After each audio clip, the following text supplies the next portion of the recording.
Welcome to Hump Day, Wednesday, the 29th of March. Thomas Miller, thank you so much for joining us. Got a quick little announcement here. Let's talk Astro Chat for a second before we look up at the sky. We're going to combine book club and group read. How about that?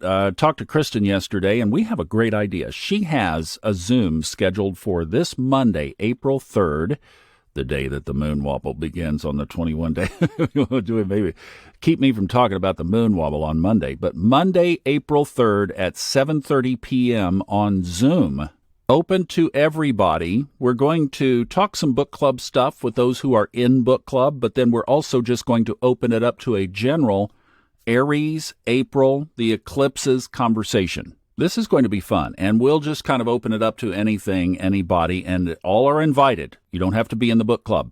So the Zoom link will be on the funastrology.com webpage, and it will be particularly in the Discord. I really want to encourage you that the conversation of all the stuff that's going on behind and in between the scenes happens in Discord. If you're not part of Discord, you can join very easily. It's totally free. You just have to, you don't even have to download anything. You can do it right off of your browser.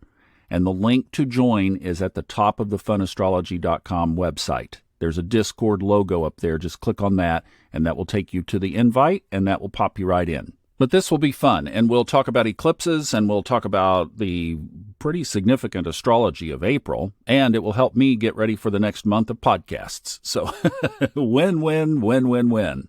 No exact aspects in the sky today, but we are one day out now, so we are right there at applying toward Mars trining Saturn tomorrow. Have you felt any of that? I haven't, but I just wonder if you have. And also the big Venus-Uranus conjunction. We'll talk about those tomorrow on the exact day, but just beware, those aspects are very present today as well. Now, let's take another listener question today about something this just keeps coming up. So we need to talk about... My Chiron is in my second house, but it was in retrograde in my natal chart. So how would that, if at all, impact my wounded healing process? Thanks. Oh, thank you for the question, because, first of all, let's talk about where Chiron is in the sky right now. It is not retrograde, but it is in Aries at 15 degrees, right in the middle of the sign. And as you remember last week, Jupiter conjuncted it, moved on by it, so Jupiter is 3 degrees away now at 18. On our Saturday episode, Ray Merriman, a couple of weeks ago, mentioned this as a really tense aspect. And interestingly, France kind of has escalated since then. Israel has escalated since then. And, of course, things are very tense with Ukraine-Russia. So I think we've had enough play out. Let's calm things down. How about that?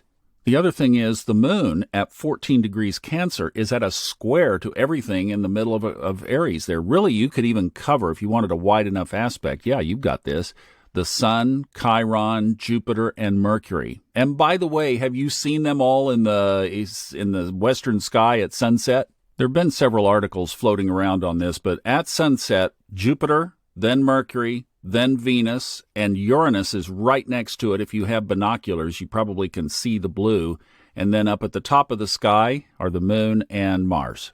Quite a show. It's been cloudy here, but I'm going to have to catch a clear night, go out and check this out, especially if you are close to the horizon and you could see Jupiter and Mercury together down there right at the horizon as the sun sets.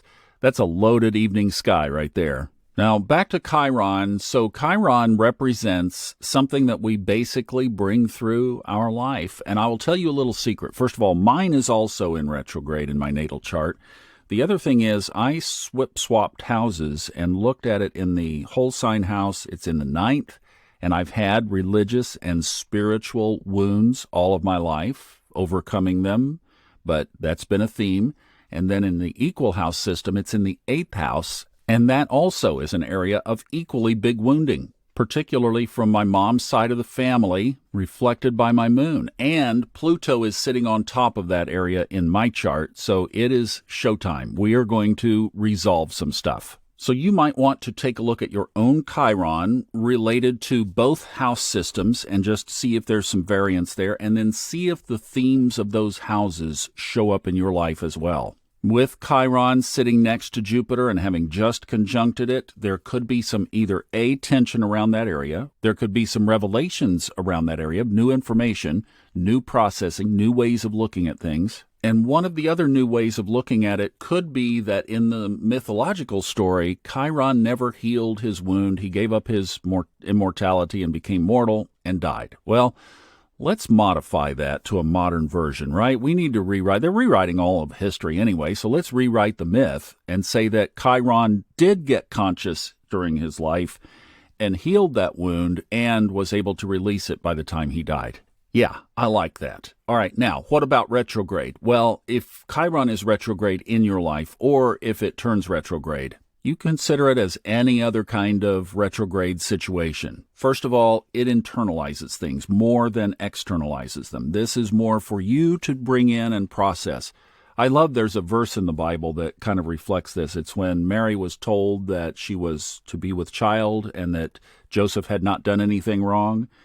And it said that Mary pondered all these things in her heart. She kept it inside. She didn't go blabbing it around. She reflected internally. Well, that's a really good metaphor of Chiron in retrograde, or any planet in retrograde. You bring it in, you keep it here. You don't go broadcasting it. And then obviously get the rewords going: reflection, reevaluation, retooling, releasing. And this is a very powerful time to go inside and do this kind of work.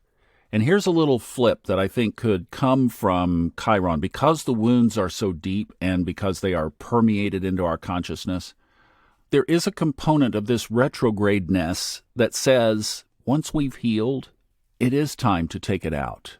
But we do it from a much different structure than our passionate, youthful desire to save the world. It comes from depth now. It comes from experience. Wisdom is at the table. So it might be that you do eventually use that area of wounding even for a career. That would be another consideration. Hope that helps. Listen, don't forget about your Chiron, especially right now. It is definitely large and in charge. Have a great day. See you back tomorrow for the Mars trine Saturn and Venus conjunct Uranus.